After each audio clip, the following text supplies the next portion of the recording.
It's important to understand what the 5G is doing and what they say it's doing. We're told on the IEEE beamforming document that this technology cooked your eyes like eggs in World War II.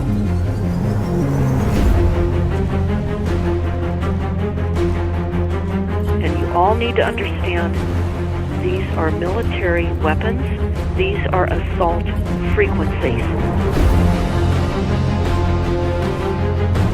If you garner nothing more than that, that's what you need to know. It's microwave radiation warfare, is what this is.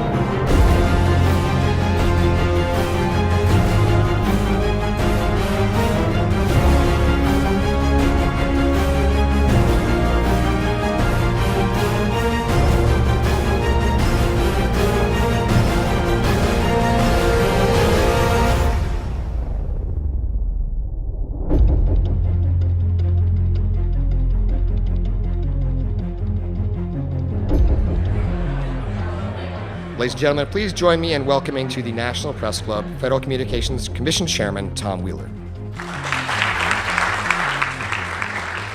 It's an honor to be here at the National Press Club. The first generation wireless, 1G, was voice. The second generation, 2G, allowed both talk and text. The third generation, 3G, the internet, in a limited way. And today's technology, 4G, completed that digital migration. But if anyone tells you that they know the details of what 5G is going to become, run the other way. This video is brought to you by the number 5 and the letter G. And pretty soon, everything else will be too. I have to tell people 5G is a killer. I'm Mark Steele. Anybody who hasn't heard me, I'm a weapons systems head-up display expert, one of the leading experts in the world. I've actually broke cover in relation to this, and the reason I became an expert was because I invented them. What I'm going to say to you today, do not believe a single word I say. Not one. I want you to do your own research. You'll find it's absolutely terrifying. You got your body cover? Aye. Oh, good lad. Right, because I can talk to that. This 5G roll-up is a weapon system. I've got a letter with central government because I know about weapon systems more than anything other. In Britain, in a place in the north of England called Gateshead, a scientist there called Mark Steele has been very publicly and actively warning people about the effects of LED streetlights, which he says in Gateshead are emitting now 5G. Right, move away, what's the crack? Yeah, lads. I'm just having a word with these Gateshead council workers about replacing these transmitters on these lights that are causing harm and assaulting the community. This is an existential threat to the economy, to the environment and humanity. If these transmitters are everywhere, then everyone's at risk, surely.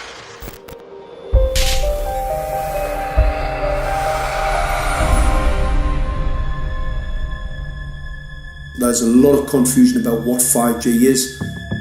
The G stands for generation. So you started off with the first transmitter system. Back in the 1980s. In the 80s, yeah. So you had 1G, then you had 2G. And as the generations moved on, you started to see more complex signal systems, cleverer pieces of antenna designs, etc., etc.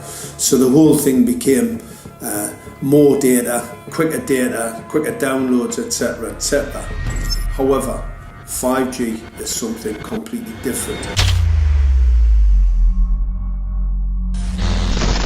Alright, let's get a breakdown. Let's tell the people what this really is. This is the 5G transmission device. Blinking heck, that's a hell of a beast, that, isn't it?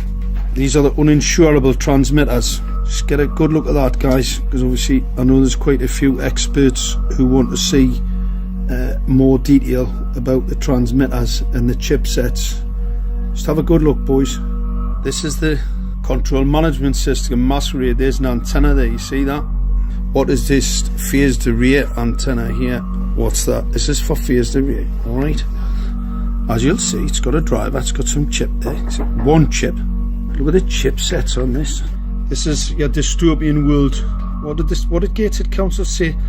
I'll tell you what, I think we better send some of these educated fools back to school, or just send them to prison. Whichever's the easiest. I think prison's probably better. Alright, that's 5G, guys. That's 5G hardware. You must consider the whole part played by electricity in nature. Human beings cannot go on developing in the same way in an atmosphere permeated on all sides by electric currents and radiations. It has an influence on the whole development of man. This life of men in the midst of electricity, notably radiant electricity, will presently affect them in such a way that they will no longer be able to understand the news which they receive so rapidly. The effect is to damp down their intelligence. Such effects are already seen today. Even today, you can notice how people understand the things that come to them with far greater difficulty than they did a few decades ago. Rudolf Steiner, 1924. Rudolf Steiner noted that in 1924, since then our atmosphere has become far more permeated with electric waves of widely diverse types. There's no doubt now that electric waves, electromagnetic forces, cause direct biological effects. There's thousands of peer-reviewed papers on this subject. There's no doubt about it. But what are these effects? How are they affecting us? What can we do about it? We're now at a stage where we're putting in what's called 5G, which is a special type of broadcast for high-density information transfers. And it turns out that this is the same frequency bands that are used in crowd dispersal weaponry.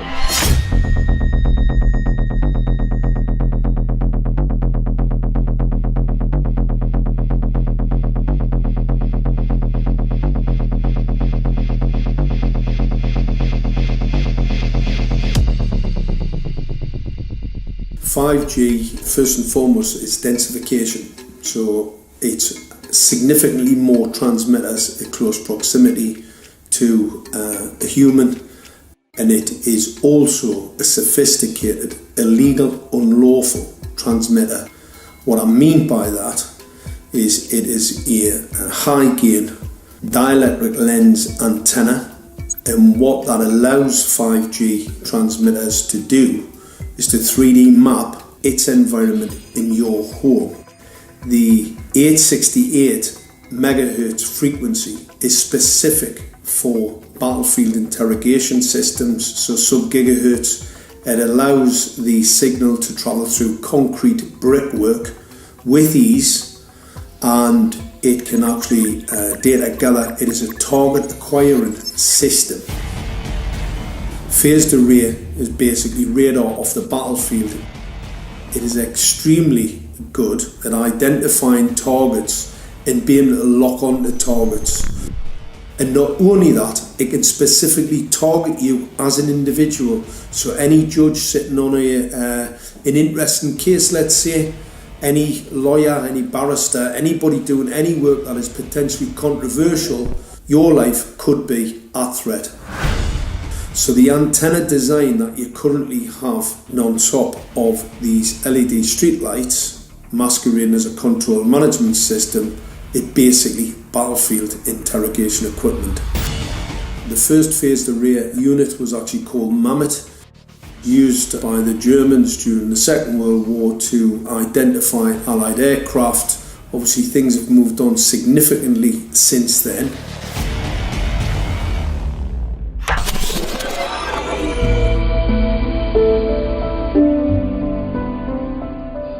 Well, I joined the Royal Navy in 1960, and I specialised in microwave warfare. Radar, obviously, which uses microwave, but they don't just teach you radar, they teach you all about microwaves and other uses. So I understood about microwave warfare and how it can damage people, how it can harm people. Microwaves then were used as weapons, as they are today.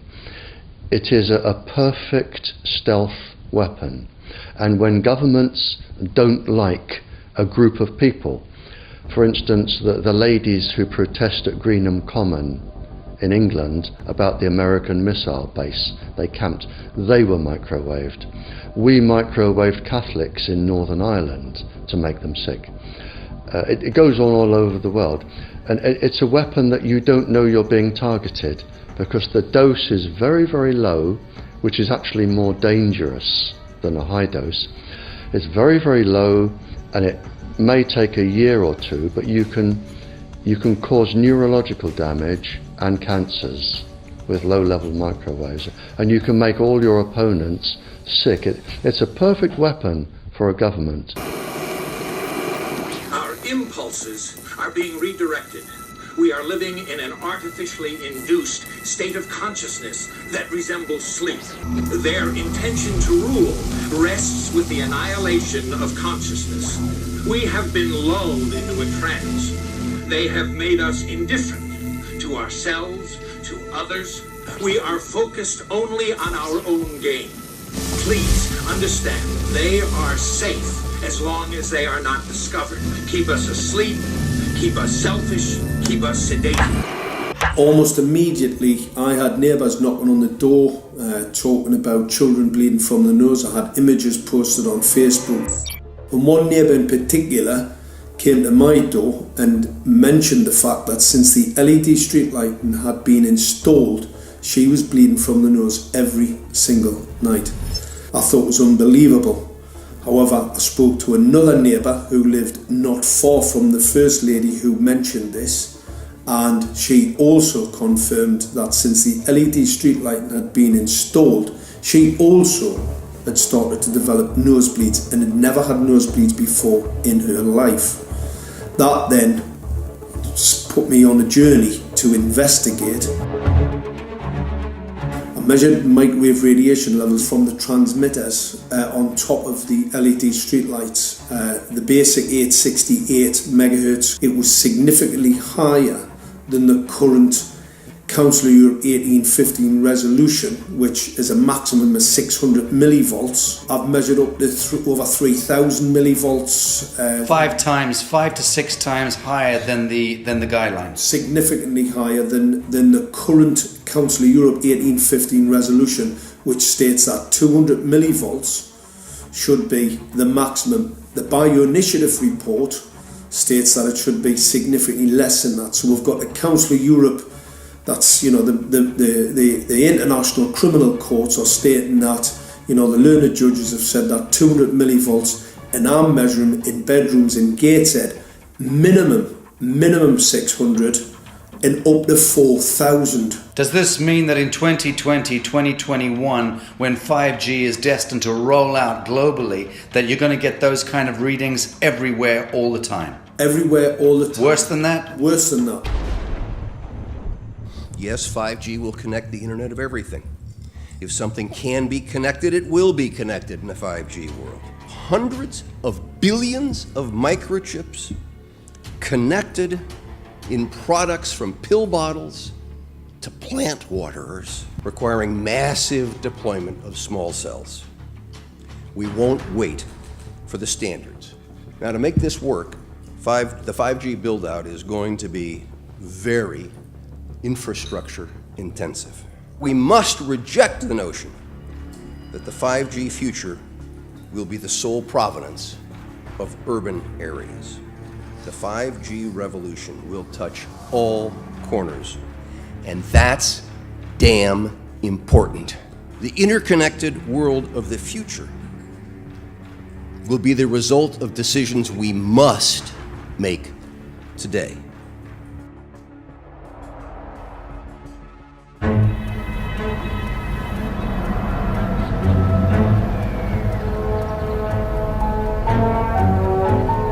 The main issue before us today is Senate Bill 637 and Senate Bill 894, the former by Senator Hugh and the latter by Senator Knopf. We're going to invite the first four witnesses in support of the legislation, and that would be John Jones with Sprint, David Lewis and Andy Emerson with AT&T, Neil Krevda with Verizon, and Frank Alcavetti Jr. with T-Mobile. So be straight with me. Is it true? It could be. No, well, come very, on. very no few cases. Proof There at was all. an unfortunate really a incident out in Iowa. Look, gentlemen, practice these words in front of the mirror. Although we are constantly exploring the subject, currently, there is no direct evidence that links cell phone usage to brain cancer.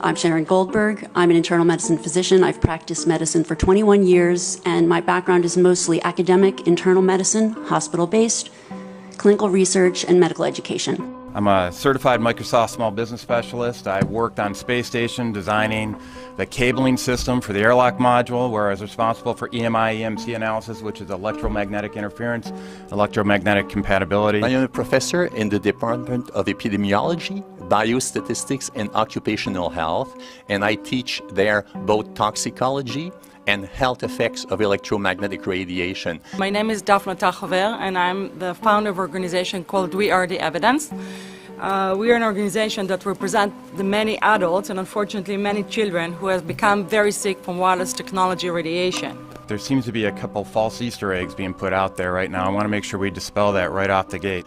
The effects of wireless on health scientifically are very, very clear. So it's always pushed back to the definition of an acceptable level of radiation. And that's what this is, by the way. This is about radiation. Wireless radiation has biological effects, period. My name is Dr. Angie Kolbeck. I've been reviewing the studies showing the impacts of wireless radiation on our health, and there are now thousands of studies showing the following adverse health impacts to wireless radiation: cancer, oxidative damage, DNA damage, DNA failure. Things like memory, dizziness, anxiety, brain fog. Headaches, nosebleeds, cognitive problem, exhaustion. We have evidence of DNA damage, cardiomyopathy, which is the precursor of congestive heart failure. Short and long-term memory loss, decreased attention spans, lower reaction times, even involuntary contractions of muscles causing misalignments of spines and jaws. Breast cancer. We suddenly have breast cancer in women who have no DNA predisposition. Disrupted immune function and change in stress proteins, reproductive and fertility effects. There are dozens and dozens of studies that show beyond any doubt what this radiation is doing to our sperm.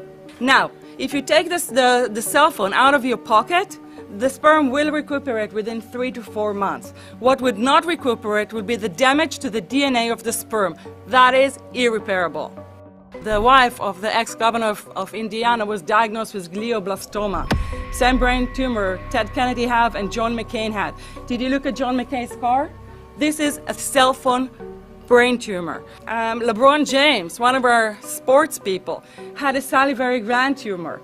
That is another cell phone tumor. You didn't hear about it because immediately after that was discovered, he was paid by Samsung to become their spokesperson. We are seeing increases in brain tumors. We're seeing increases in Alzheimer's. We're seeing increases in all of the neurotransmitter diseases, ALS, Lou Gehrig's disease, Parkinson's. These are all disease systems that are known to be associated with low-level energy exposures. We talk about 24/7, around-the-clock exposure, wherever you are and your whole body. You never get away from it. And it seems from our studies that maybe your immune system can cope with for a time, but it will deteriorate. Then the irradiation will definitely damage cells at a deeper level, and the question is what will then happen? These are out of peer-reviewed papers, so these are not just hypochondriacs thinking that they're doing it. We're having real problems with this. This is no longer a subject for debate when you look at PubMed and the peer-reviewed literature. These effects are seen in all life forms: plants, animals, insects, microbes. So 5G is not a conversation about whether or not these biological effects exist. They clearly do. There is scientifically evidence that is so strong that you can be certain that the standards used by the SCC to manage health effects are wrong. We need to start measuring how much radiation are people being exposed to. before we roll out 5G, there are 4 kinds of electromagnetic fields that we know are harmful to human health. So radio frequency radiation, magnetic fields, dirty electricity, and electric fields, okay?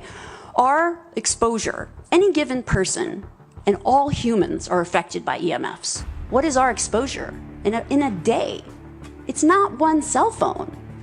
It's cell phones, it's multiple wireless networks, it's smart meters, it's cell towers. It's this sandwich, and it all adds up. The data we're going to look at are all published science, testing results, or public standards. At the bottom end of the radiation scale of what's called power density, or signal strength, is the minimum level at which cell phones will work, which was found to be 0.2 billionths of a microwatt per centimeter squared. Pine needles were found to age prematurely at 0.000027. At short-term exposures of 0.05, children aged 8 to 17 experienced headache, irritation, concentration difficulties, and behavioral problems. 0.1 is the Bow Biology or Building Biology Guideline for extreme concern. 1.0 produced sperm DNA fragmentation and a decrease in sperm viability in vitro. Also at 1.0, the science shows the following bodily effects can occur: headaches, dizziness, fatigue, insomnia, chest pain, difficulty breathing, and indigestion. 2.5 saw altered calcium metabolism in heart muscle cells. 4.0, changes in the hippocampus affecting brain memory and learning. And at 6.0, DNA damage in cells. So, where are smart meters on this list? Electrical Power Institute in December 2010 measured a single Itron smart meter with pulses up to 7.93 microwatts per centimeter squared. Our own testing indicated approximately 8.0 with 1 meter. These tests are at a close distance, approximately 1 foot away from the meter, but an infant's crib could be just as close on the other side of the wall where the meter or bank of meters are installed. Even though there are all these known health effects at levels far lower, Switzerland, Liechtenstein, and Luxembourg see fit to set the standard at 9.5. And China, Poland, and Russia, 10.0. This is the same level at which behavior has been altered, producing reflexes of avoidance following 30-minute exposures. A room of 12 smart meters, very common and even a conservative number in an apartment building, tested at 19.8 microwatts per centimeter squared. This is hundreds of times higher than levels which clearly indicate harmful effects. So, how can utilities and governments get away with forcing these devices on everyone? This is how.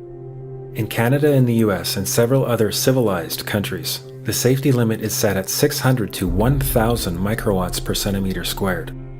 This so-called safety limit is literally tens of thousands of times higher than levels which are known to damage health according to peer-reviewed published science.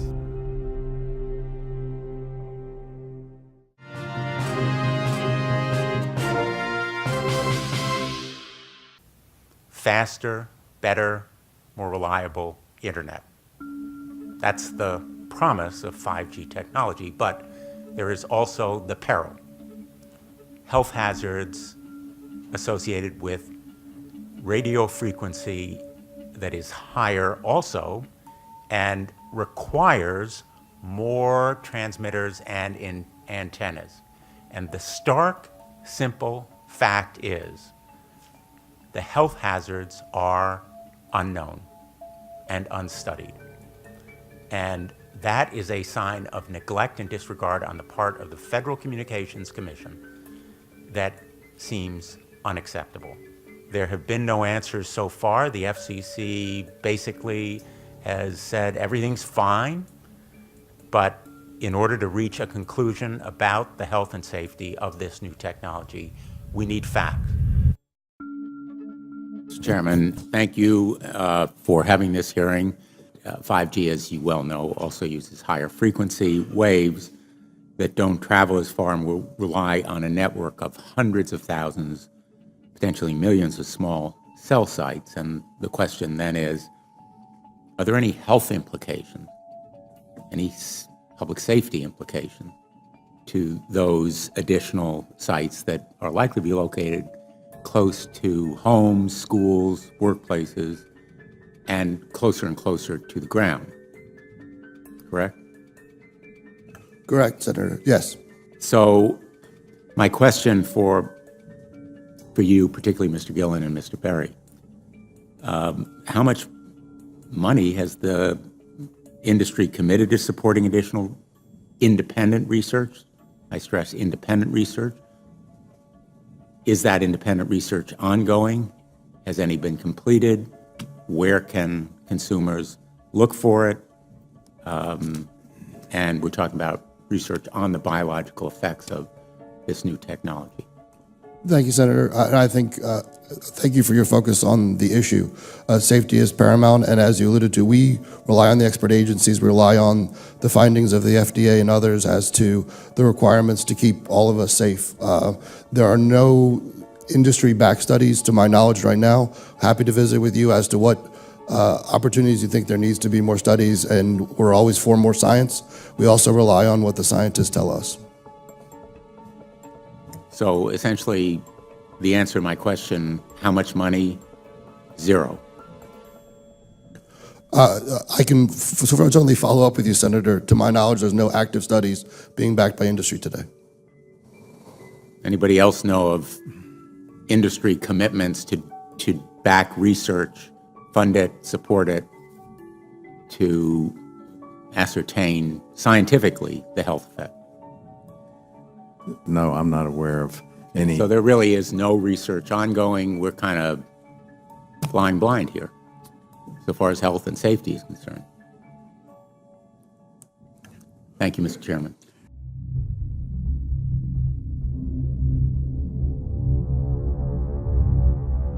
You're a trained medical professional. Yes. We don't have one on the panel. What are we to make of the American Cancer Society, for example, telling us there's no evidence of harmful product? Many of these organizations have conflicts of interest. Very briefly, if you can, what do you mean by conflict of interest? One of the first things that you teach residents is that you always have to look at the funding. There's a tremendous amount of sponsored research by people who are hired to do studies to find no effect. And that's plagued this field in a number of countries. The radio frequency radiation work that we did was supported by Motorola. The relationship was really very cordial and very stress-free, but only up until we started generating data. These folks were very, very upset and began to talk about how are they going to handle this, what sort of spin can we put on this, what can we expect from this, and from that point on the relationship changed. What we saw was that Motorola began to exert more and more control over the work, telling us what to do, telling us how to write abstracts, what to say in the abstracts, what to say in the papers, how to do the work. No, don't do this. Yes, do it this way. This was unacceptable. I had completed our study of DNA damage, and I submitted the final report to Motorola. They simply weren't willing to accept my interpretation of my study, my evaluation of my study, my knowledge of science at that point, and tried to urge me not to publish the study. Did you hear about people coming to you as far as having complaints about illness? We were made aware of health complaints following installation of smart meters, and we wanted to verify this using our field work. So I measured the field of about 30 different people while they stood 1 foot in front of the smart meter, and in every single case, the human energy field was obliterated as they stood in front of the smart meter. So in our first slides, what we see is normal cells, and the structure of the cells is intact and sound. This is what we would expect from a normal sample. So after 2 minutes of exposure in front of the smart meter at about 1 foot away, we see a totally different story. Sample 1, you can see a lot of degradation in the cells. The cell walls have been broken, and you see changes in the cells which are called mycoplasma. It shows a mutation to the cell. In the second sample, we see a different type of degradation to the cell membranes. You can see a corrugation here. This is called bottle cap formation, and it's known that this occurs due to oxidation or exposure to free radicals. So this third subject, when we did her sample, she had to be pulled away from the meter after 45 seconds because she complained about an increasingly severe headache. And here you see a phenomenon called rouleau, where the red blood cells are stacking up, which makes it very difficult for the blood to deliver oxygen to the tissues as they would be their normal function. Every single one of these is a degradation. Every single one of these shows a trauma to the blood cells, and that came from something, and the only variable was the smart meter. The good news in all this is the patient and the blood can return to normal once they have been removed from the influences of these stressors.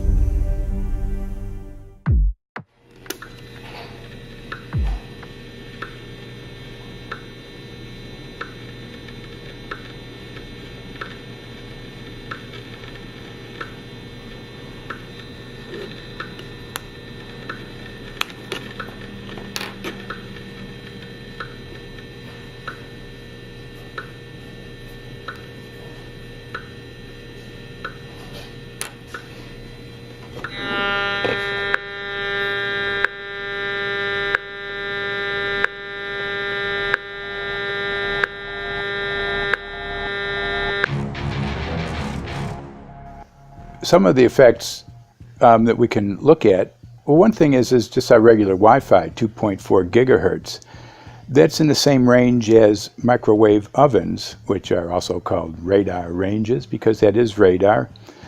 2.4 gigahertz is interesting. It's not the peak absorption rate in water for microwave frequencies, but it's at a point where it allows full penetration, because if it came in at the peak, it would prevent the insides from getting warm. So that's with basic Wi-Fi. Now when we look at 5G, 60 gigahertz, this is what they call active dispersal sort of weaponry, just to keep people back. It burns the skin. It doesn't penetrate, but 60 gigahertz is the frequency of oxygen molecule absorption. Since they have electrons that they share with each other, what we breathe is actually O2, pair of oxygen. So being bombarded with 60 gigahertz could very well impair our oxygen absorption rates in our body, and thereby the whole basis of our living system. Martin Pall says, putting tens of millions of 5G antennas without a single biological test of safety has to be about the stupidest idea anyone has had in the history of the world. So assessing all this, we have experts in various fields: military EMF weaponry, biological effects on humans, firefighters that are getting cognitive impairment by being there in them, countries that are banning these sort of technologies around schools because of the impairment to cognitive. Let's weigh that up in light of what Rudolf Steiner said in 1924 about just mere radio causing the impairment of cognitive functions on people, that they can receive news from around the world, but they can't understand it as well because of the effect of the electricity. We have to say, something smells sinister here. With the 5th generation, it's actually a whole new ballgame. It's not using the same technology. They're switching to military-grade millimeter wave technology. And when you look at this technology, I mean, if you go and look at DARPA reports, come and look at some of the patents that the United States military has put out on what they can do with psychological weapons, all sorts of things, crowd control, active denial, anything you can think of, this is what they can do with 5G. So any type of military application you can think of which has an electromagnetic base, they can do with 5G. And they're putting this out blanket across the population.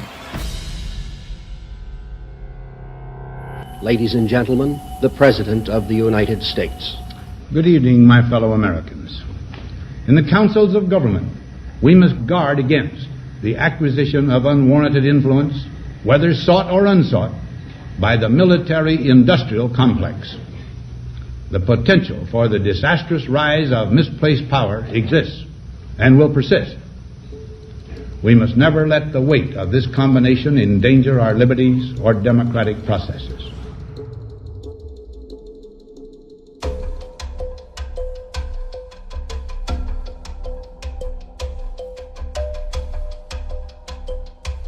The FCC is a capture agency. They probably conducted what I believe to be the biggest fraud on the public ever conducted.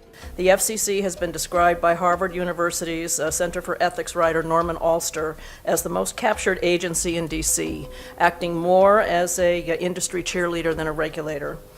This is especially true today with 5G, where there are serious safety concerns and potentially misleading information coming from the FCC.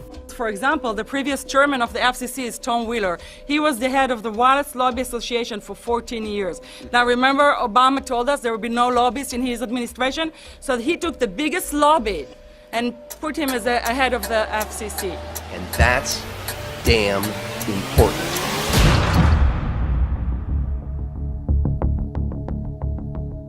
In 1993, the FCC started a rulemaking to adopt the IEEE regulations on this issue. IEEE is an engineer association. Why is it that we adopt regulation of engineers who maybe know how to measure this radiation when it's passing a wall, but not when it's passing a body?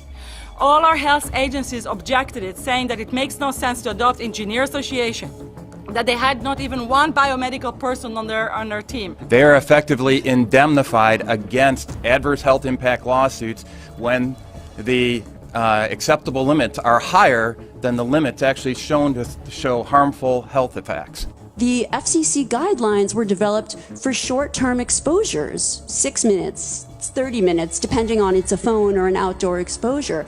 And they have absolutely no connection to the biological effects that have been very clearly summarized in the Bio Initiative. So as you can see, there's a number of individuals in this room today that have serious concerns about this as regards to their health. If one of your companies decides to put one of these small cells up at a pole that's within, say, 50 feet of one of their houses, what recourse do they have to say, is there a way to move it somewhere else? There's language in the bill so that the authority can require the applicant to come forth with certification of compliance with the FCC's rules related to radio frequency emission. Remember that denial of request or denial of permit request that you can put in? It's going to point back to the acceptable levels as determined by the FCC, not the EPA or not the CDC, the ones who usually take care of health concerns, but by the FCC, which is staffed by former members of the telecommunication industry. That's the fox guarding the henhouse. It's a fact that most insurance companies will not indemnify against EMF effects. Telecom companies around the world are warning their investors of potential major costs due to real or alleged risks of EMF pollution from their products. Interestingly enough, they're warning their investors, but they're not telling their customers. They're basically keeping it quiet because that's where their money comes from. So we're using technology that could be very potentially harmful to us, and the investors know it. But their only worry is that they might lose money, not that our health might be affected. First of all, I think what you should really think about is why is it that they're not insured? It's not that they chose to be self-insured.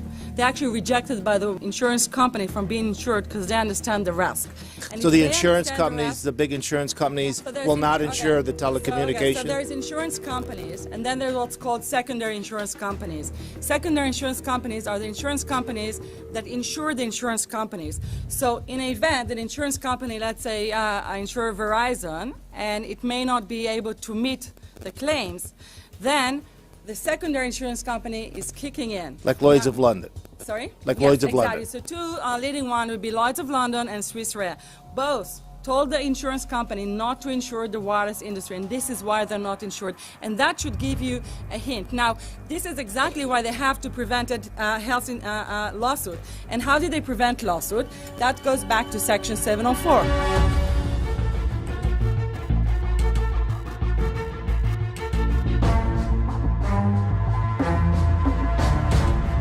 Section 704 was passed in 1996. This is how our rights in regards to health were taken away by the wireless industry. What this legislation did, it gave the power to regulate the health effects of wireless technology to the FCC. FCC is a spectrum auctioning agency. It's not a health agency. They don't even have one biomedical person on their team. And then the other thing that Section 704 did, It actually took the power from the state to regulate location of cell towers based on health. And what does it mean? It means that if they want to put a cell tower in front of your home, you cannot go to your city council and say, hey, stop, I don't want it. I just heard in a lecture that there are 10,000 studies proving that it's harmful. I don't want it. My child is sick. They will tell you, stop. You're not allowed to mention this in the city council because Section 704 says that if you will, and if the application will be rejected, the city will be sued, can be sued by the wireless industry.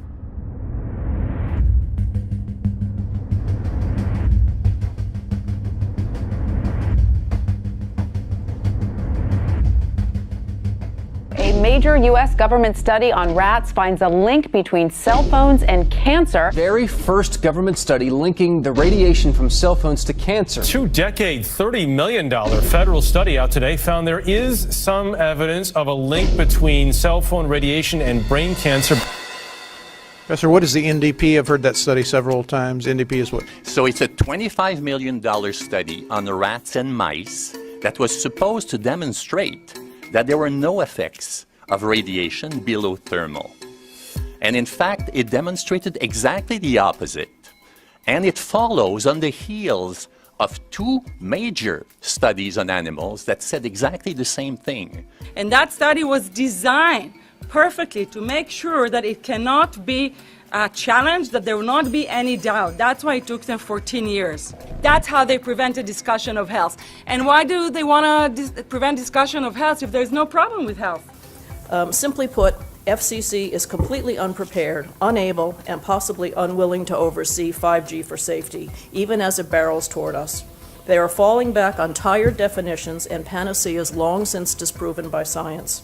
To make matters worse, recent FCC rulings and numerous industry-friendly bills passed at state and federal levels between 2016 and 2018 removed the last vestiges of local and state review over infrastructure siting, just when we need it the most.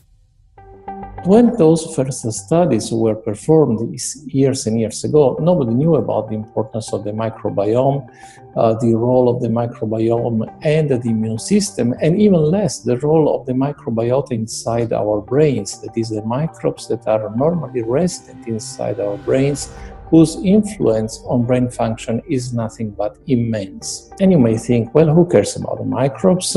The less microbes we have, the better it is. Well, we know by now that this is not absolutely the case, because microbes are truly essential for the development and function of all our organs and systems. Our immune system is based on the microbes we have in our gut.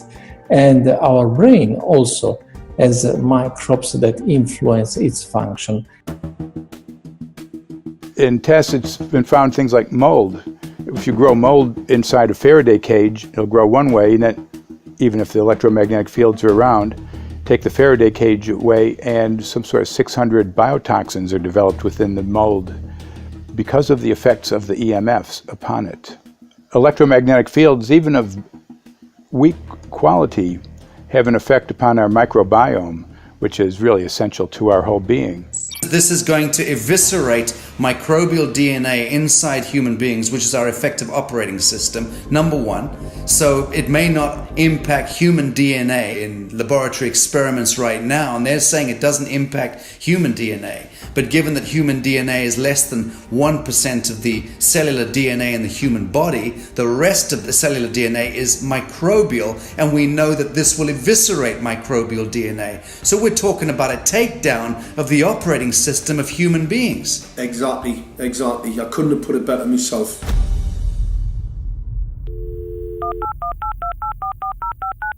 John Brandt. Good morning, Mr. Brandt. Wow, this is Amanda from Virginia. Hi, how are you?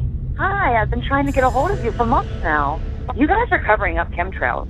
No, we are not covering it. We have no reason to cover up chemtrails. Of course, you have every reason to cover it up. Every reason. It's called losing your job. What reasons would that be? Oh, well, you personally, you would lose your job if you were to reveal anything to me, and it's probably unsafe for you to even be speaking about this, considering the types of individuals you work for. It's not unsafe. It is unsafe. There's no problem with us talking on, you're a citizen, you're making a complaint. Oh, Lord have mercy on my soul. It's a complaint in an area that we don't have authority to regulate.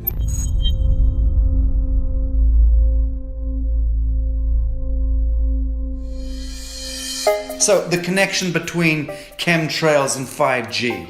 It's all interconnected. The metallized particulates that would allow the 5G phased array, so basically the radar, that would allow it to be able to identify you, so it can watch you, it can identify you in your own home 24 hours a day, 7 days a week. For the last X amount of years, we've been through chemtrailing, and that is now the cat is out of the box. We've had these nanoparticulates raining down on humanity for years now, impregnating our bodies, by best accounts staying inside our bodies. Those nanoparticulates, what you're saying, are building up a kind of a phosphorescence glow capability so that we can be flagged up in our homes, behind concrete and steel, inside bunkers, in the basement, doesn't matter where you are. The 5G will be able to now triangulate, map and read you, because you as a living being are impregnated with these nanoparticulates, which are acting as a kind of transmission and reception technology. It's exactly, absolutely exactly. You have to consider that DNA also works as a fractal antenna, which is able to send and receive and also to process signals under the form of radio frequencies. Well, then there is no doubt that artificial radio frequencies, such as those of cell towers, and in particular these new types of towers that have a much higher density of signals, they may somehow interfere with the ability of DNA to retain and transmit biological signals. So this is one level of danger that very few biologists are aware of. How much effort was put forward to address this, what most of these people are, or many of these people are here for, which are the health concerns? Was there any dialogue back and forth? Was there any working? Was there many studies evaluated to look at regarding this area? Maybe not every person that has concerns on the legislation was brought to the table. Okay, so from your perspective, you feel that there was a legitimate amount of time to evaluate the data that the opposition would have on this? Absolutely, and I wouldn't put forth something that I didn't believe in. And I'll tell you, as I mentioned earlier, and it's been commented several times amongst the panel here, this is truly an economic development issue. Our 3-year-old, again at home, is outraged when we pull out the driveway and he's not able to access Wi-Fi.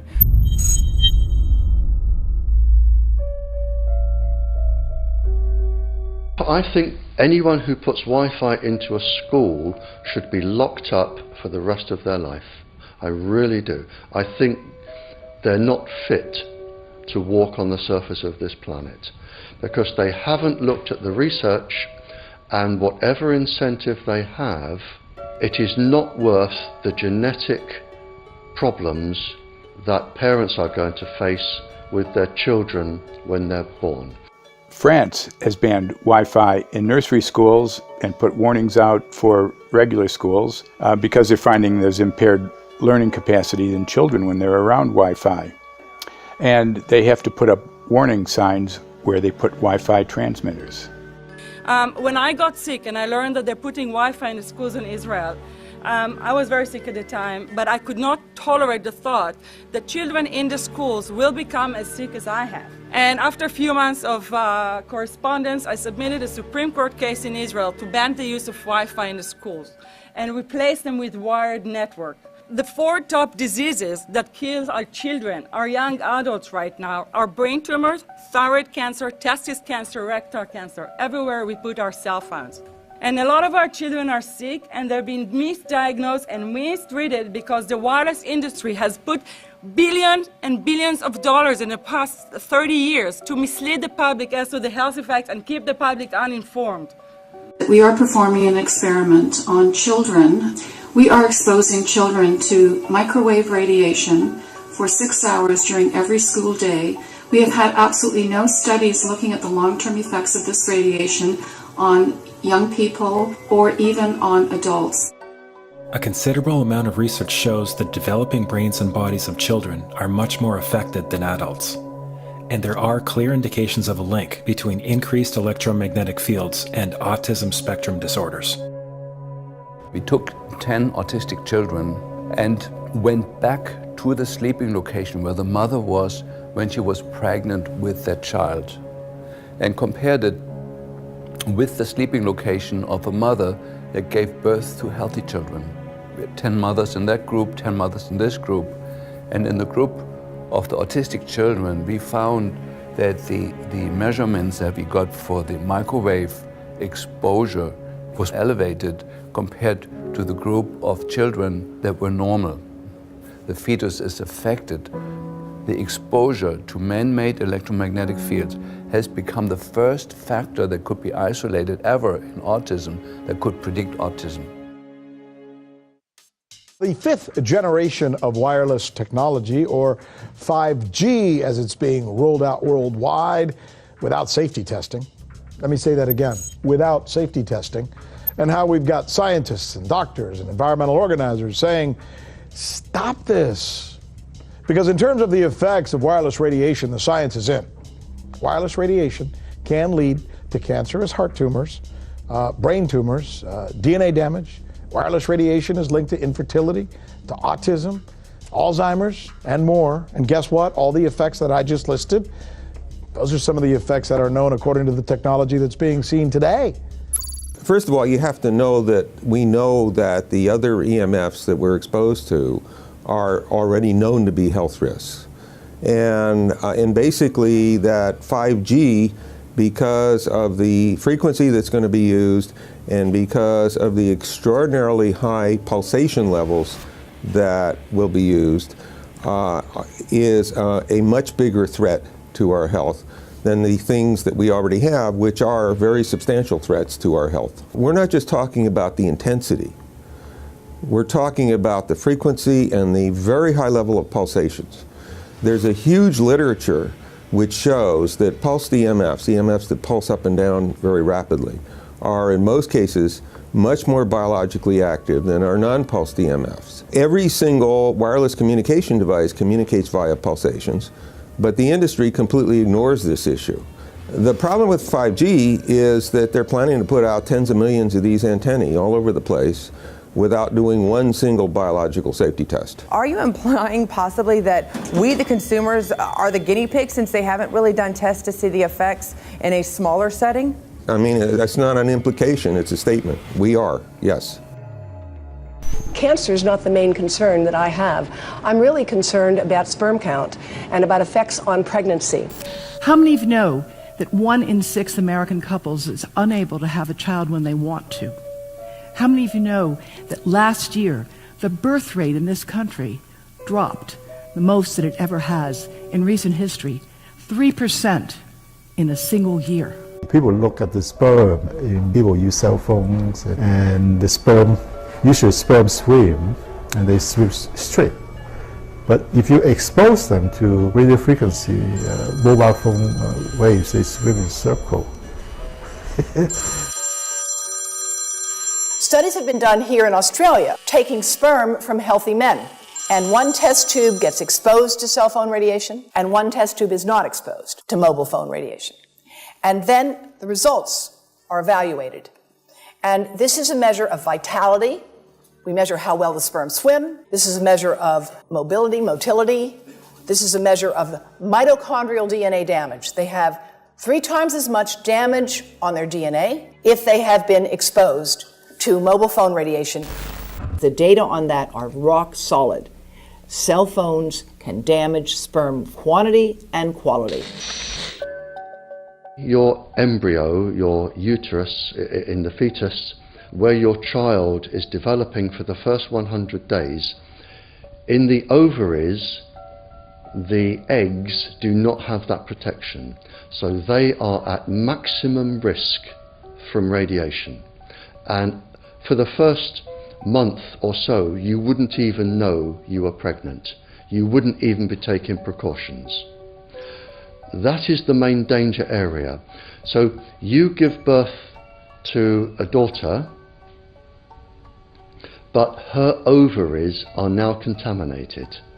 She may be normal, she may be genetically damaged, but her ovaries are at the most risk.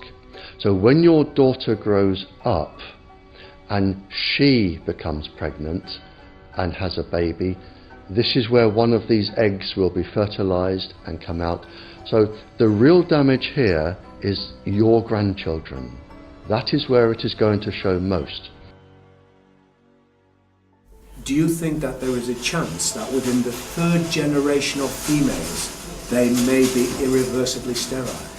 Not in the third generation, but in the fifth generation, and that would for humans be something in the order of 150 years ahead of us. And of course, then it's too late to say that you are sorry, and it's very too late to say stop. There is a wealth of papers. I mean, we're talking about thousands of published papers in the scientific literature, few of which, or sometimes none of which, have entered the official documentations from authorities and likewise. So I think it's really time to have an independent compilation of data. Such was done at August 31st, 2007 in the form of the Bioinitiative report, of which I was one of the authors. And then we put together approximately 2,000 scientific references on a little bit more than 600 pages, clearly saying that if you, for instance, if you are a rat or a mouse or a cell or a molecule, you should definitely not allow yourself to be exposed to this. And in the meantime, we have this full-scale experiment using our own kids. One interesting case, John Patterson, he was a telecommunications engineer in Sydney, Australia. Very brilliant man. For 20 years, John tested Telstra digital systems. Over the time, he realised the dangers of electromagnetic radiation. It disrupts the bioelectric system of your body, which is really your brain, your nervous system, how your muscles talk. And he tried warning of these effects through different agencies, through his company. Got all the test gear out and measured it and drew up a report, and I was immediately removed from service. Finally, in 2007, he took matters into his own hand. He commandeered a used British Army tank and went and destroyed 6 cell phone towers in Sydney, Australia, because he wanted to stop this. He was trying to make a point. The message was that how dangerous it was. You know, these people were elected by us to manage our infrastructure in a responsible manner. That is the sole purpose of government if it's going to exist at all. And if it doesn't do that, then it has no right. It is invalid. So we need to pull this infrastructure down. We really do.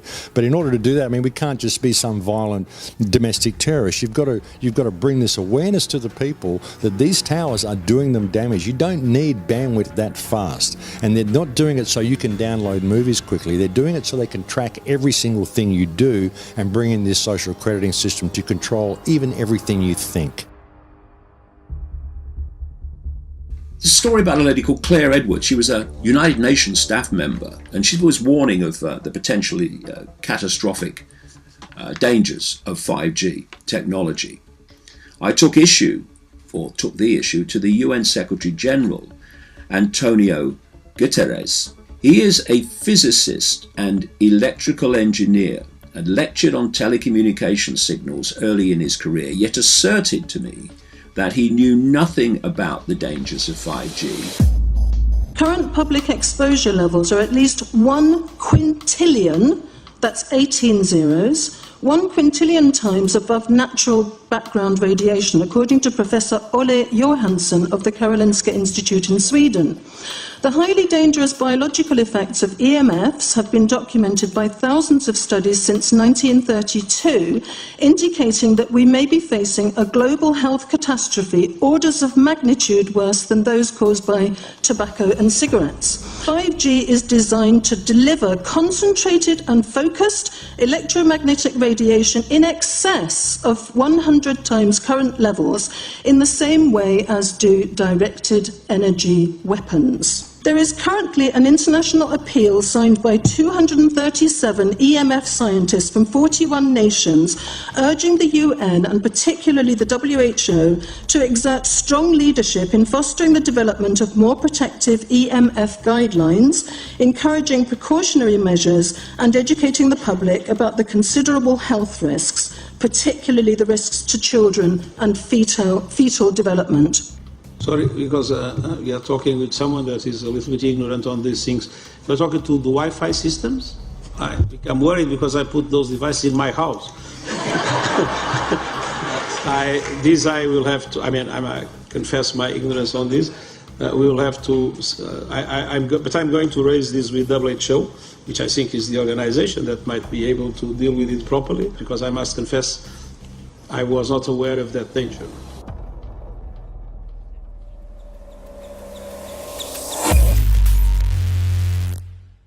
In 1996, when the Telecommunications Act was passed, in it was a provision essentially that kept local officials from addressing health issue concerns when approving or not approving a cell tower. So that's correct. But then something new is happening. We've talked a lot about it on the Solari report, thanks to Jason Bowden-Smith and his website EMF Warriors. But this is new. This is very, very new. So you're basically, sending out an appeal on something that in one sense hasn't happened yet. This is not just an incremental change. This is a big step up.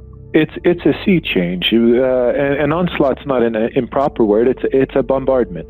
So instead of a cell tower 1 mile or 2 miles from you and you still have cell phone service, we're going to have antennas every block, and some poor soul is going to have one mounted to a utility pole maybe less than 20 meters from their home.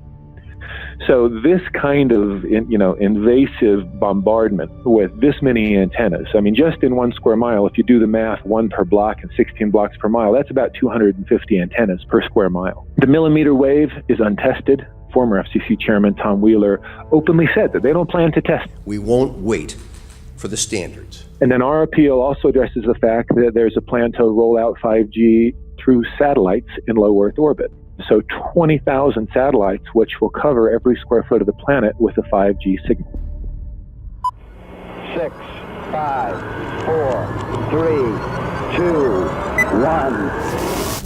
1. Night after night, politicians and other leaders were telling Americans that Sputnik revealed that we were at great risk. Not just our pride, but our security is at stake. If Russia wins dominance of this completely new area, well, I think the consequences are fairly plain. Probable Soviet world domination. We choose to go to the moon in this decade and do the other things, not because they are easy, but because they are hard. Because that challenge is one that we're willing to accept, one we are unwilling to postpone, and one we intend to win. Welcome, everybody, to the White House. This is White House 5G Summit. My name is Justin Clark. I'm the Director of Public Liaison, and we are thrilled to have you here today. Really happy to be joined by a lot of leaders in industry, members of Congress and the Senate, White House leaders on this, and people from the FCC. Before we start, one, we are government, so don't assume we know anything, okay? I do agree, I don't know anything. I have become accustomed to giving speeches in my new position on subjects about which I frankly know very little, and we need more cell towers and connections in Connecticut, my home state. It's ridiculous. The U.S. is in the lead thanks to our private sector as well as the work of the FCC and this administration overall. But China and South Korea and many other countries are eager to claim this mantle. We have every intention to deploy 5G first and reap the benefits of faster and more robust wireless. Yes, I hope we beat China, of course. And get to gigabit speeds and low latency, and the race has begun. Let there be no mistake. The race to 5G is a sprint. Winning the global race to 5G, it's a national priority. We must bear in mind the national security implications of winning the race on 5G. Today we're talking about the importance of being first in 5G, continued commitment to putting America first in the race to 5G. We're calling it America First, 5G First. Well, our strategy is called the 5G Fast Plan, a plan to facilitate America's superiority in 5G technology. Connected devices for health applications, which I love, has the capacity to make people healthier, as I understand it, a lot of medical applications. The industry is not asking the government for money to build 5G networks. They're asking us to cut the red tape that surrounds infrastructure deployment. We cannot let today's red tape strangle the 5G future. The red tape slows and sometimes stops the building of densified network facilities necessary for 5G. As we continue our efforts to keep government out of the way, so that America can continue its leadership for America to win the race to 5G. One path is the government regulatory path. The other path is the private enterprise free market, gales of creative destruction Schumpeter path. Have you ever heard that? Gales of creative destruction? It just means let it rip. The new replaces the old. With 5G, we're on the cusp of another era of American innovation. It means an even more connected world for everyone around us, unlocking the potential of the Internet of Things to become safer, healthier, and more sustainable for our future. You know, sometimes, look, we all believe in the 10th Amendment, but sometimes you have to override it.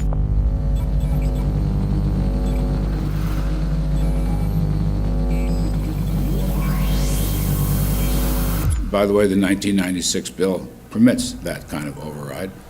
We're not here to be completely heavy-handed, but sometimes you got to do what you got to do. And some of these states or cities that don't want to cooperate want to shake us down. We can't allow obstacles and barriers to stop this movement. That's all.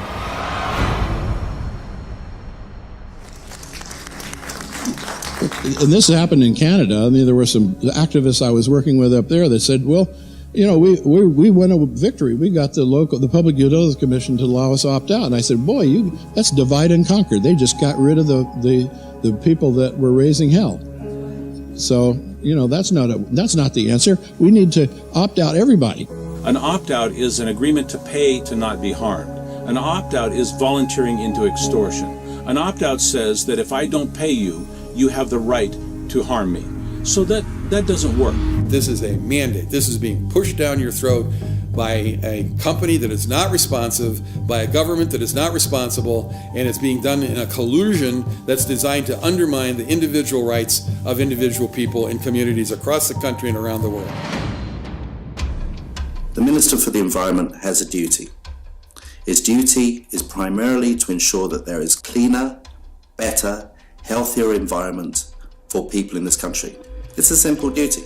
He also has a responsibility in regard to science and innovation to make sure that that happens. What seems to be happening here, in fact one could say undoubtedly happening here, is he's using science and innovation to ensure that our right to life is threatened. There have been no public debates. There is no public discourse. There are no public disclosures as to why, when, how, what is going on in regard to 5G. That by itself is a breach of ministerial responsibility, and one which we really should look at in terms of a private prosecution against the ministers who have failed to protect our right to life. Okay, smart technology, smart meters, smart cars, not that smart, huh? What does smart mean? Anything that has smart attached to it, secret militarised armaments in residential technology. That's where smart came from. And smart, every bit of technology that you see today has all been developed for either some type of battlefield, some type of intelligence gathering system, and obviously these developments have to be commercialised, and people have actually took them into their homes. The definition of a smart grid is a wireless system that will fundamentally turn every single appliance in your home into the equivalent of a transmitting cell phone. That's every computer, every television, every furnace, every air conditioner, every coffee machine, every printer, every single appliance that you have in your house will eventually, in a smart grid, have an antenna that's embedded into it that will transmit your usage data to a smart meter on the outside of your home that will then transmit your usage data to another tower receiving that usage signal that will then go to the utility company for supposedly billing purposes. Not all signals will just be about your individual use. There will be aggregate meters that will bounce signal from house to house to house within a neighborhood that will then accumulate all of the usage data that will transmit that to the utility company. Now, what that will do is that the end metering system that is transmitting all of that data will be firing an RF signal at many, many times a second, which will increase the average homeowner's radio frequency radiation exposure exponentially. This picture shows some aphids on the leaf of an orange tree shortly after radar equipment was installed at a nearby airport a number of years ago. I noticed that every few seconds, all the aphids would tense up in unison and do sort of a little dance, as you see in the picture. Upon further investigation, I found that the interval of time between the activity of each dance coincided exactly with the rotation of the radar rotor device at the airport, which was a distance of approximately 14 miles. The antenna arrays create this steerable beam, which helps concentrate the energy. The beams get pointed at the user. What's a MIMO tank? Massive in, massive out. British government have got a plan to roll 400,000 out. This is so that you've got 5G in every nook and cranny, every part of the countryside, so that you can have autonomous tractors, believe it or not. However, those transmitters, these are radar. It is phased array radar. Though that radar signal sweeping the countryside will kill every pollinator, every biological structure, it will sterilise livestock, it will kill the ground, so consequently land won't have a value, obviously farmers will die, the community will be under attack. The community will be under attack. If we can't produce food, if we kill all the pollinators, we're in serious trouble. The takeaway is that 5G, the $1 trillion rollout of 5G by our friendly local government, is definitely a weapon system masquerading as a modern efficiency technology. It most certainly is, and what I put it down to, it's economic terrorism. There is no value, nil, in killing off your population, in destroying your ability to grow food, to kill all your pollinators. They may have a nice financial number on a piece of paper, but in reality, dementia, diabetes, all the things that are currently crippling the NHS, a burden on the country, illness, mental health issues, the focus of that cause can be identified and has been identified in the science. The science is proven. The epidemiological data that we're seeing on the street is now substantiating that science. The DNA inside you, the mitochondrial DNA, you can trace unchanged to your mother, her mother, her mother, right the way back to the beginning of the human race in Africa, the Stone Age. It is unchanged, the mitochondria, and that is being unchanged in your children, which means if you damage it, your child could be genetically damaged, then her child, and her child, and her child, forever. You are condemning the future generations of every single child. There is, however, a light at the end of the tunnel, or there is some ray of hope. Thanks to the principles of biological quantum entanglement that we have learned how to exploit in the field of biology and medicine, now we can transfer the information from the microbial DNA to the human DNA. And in so doing, we can train, so to speak, the microbes to withstand whatever extreme condition they are exposed to, including this new technology. And then we can train them to transfer this resilience of theirs to our DNA. So let's say that there are good reasons to be worried about the introduction of these new technologies, but fortunately, since the knowledge in the field of quantum biology, in the field of microbiome medicine is advancing as fast as potentially harmful technology, then we can exploit this knowledge to protect ourselves from any real potential or perceived danger from these new technologies. I've met with molecular and cellular biologists, with blood microscopists, with weapons development experts, frontline activists and researchers, and all the stories I'm hearing from these experts and pundits leads to the same thing. 5G is almost certainly the end game. It is an extinction event brought into our homes, into our classrooms, onto the high street, into the very cells and DNA in our human bodies. It is such a perilous threat that it is almost impossible to imagine, let alone describe. When the 5G signature goes live, it will tap into a multitude of satellites which are in geosat orbit around the surface of the Earth. Millions of surface antennas will pick up that signaling and will then scatter the signaling into hundreds and hundreds of millions of different micro antenna systems set up on street lamps and even in your home, which you're not aware of incidentally. The LED light bulbs in your home invariably contain the micro or nanotech lens flare capacitors which will receive the 5G signaling, and it will proliferate the 5G signaling everywhere by exploding the signal into billions of photons which will target everything all at the same time. This is stealth technology. This is invisible science. But what it means in simple terms is that you will be flagged up, visible, trackable inside your own home. Anywhere you move on the surface of the Earth, they will have a lock and load tracking capability over you. You will be visible to invisible masters, each one of us, all the time.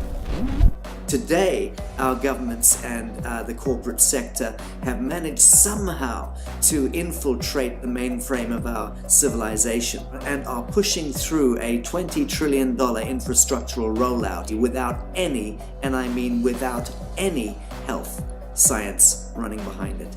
There have been no tests. Your government and your health authorities are either in collusion on this matter of genocide and ecocide, or they're just damned stupid, and I would suggest it is the latter.